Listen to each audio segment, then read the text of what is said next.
Καθόλου τυχαία φαίνεται ότι δεν ήταν η χθεσινή αναφορά του Ρώσου Προέδρου Βλαντιμίρ Πούτιν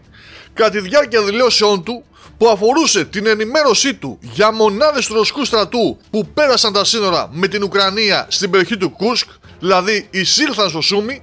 όπως επίσης και η σημερινή ανακοίνωση του Κρεμλίνου που ανέφερε ότι ο Βλαντιμίρ Πούτιν μίλησε στο τηλέφωνο με τους διοικητές της 810ης Ναυτικής Ταξιαρχίας Πεζικού του Στόλου της Μαύρης Θάλασσας και του 56ου Συντάγματος της 7ης Μεραρχίας Αεροπορικής Επίθεσης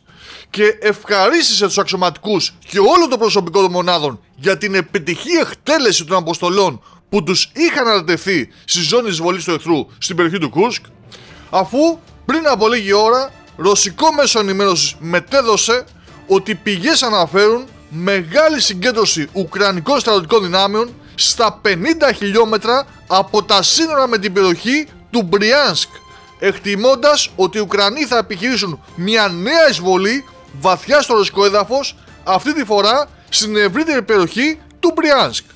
Προχωρώντας μάλιστα την ανάλυση τους, μιλούν για απόφαση που έλαβε ο ίδιος ο Βολοντίμιρ Ζελένσκι, ένα πληγωμένο θηρίο όπως τον αποκαλούν, μετά τις δηλώσεις του Αμερικανού Πρόεδρου Ντόναλντ Τραμπ, ο οποίος τα παίζει όλα για όλα μέσα στην απόγνωσή του.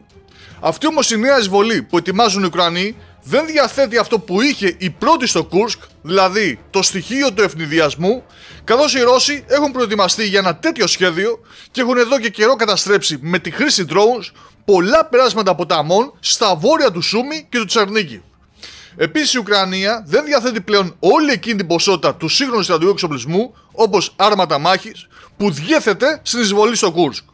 Σε κάθε περίπτωση πάντως γράφουν ότι η απόγνωση του Κιέβου είναι δύσκολο να εκτιμηθεί και έτσι δεν γνωρίζουν μέχρι σε τι σημείο θα φτάσει ο Ζελένσκι, που βλέπει πια το έδαφος να φεύγει από τα πόδια του. Τέλος, αξιοσημείωτο είναι ότι άλλο ρωσικό μέσο ενημέρωσης έχει την πληροφόρηση ότι τις τελευταίες 24 ώρες παρατηρήθηκε αυξημένη δραστηριότητα από τη ρωσική πολεμική αεροπορία εκεί στην ευρύτερη περιοχή, που χρησιμοποίησε τις πανίσχυρες βόμβες ολίσθησης FAB 3000. Παραμένουμε λοιπόν σε αναμονή για τις περαιτέρω εξελίξεις.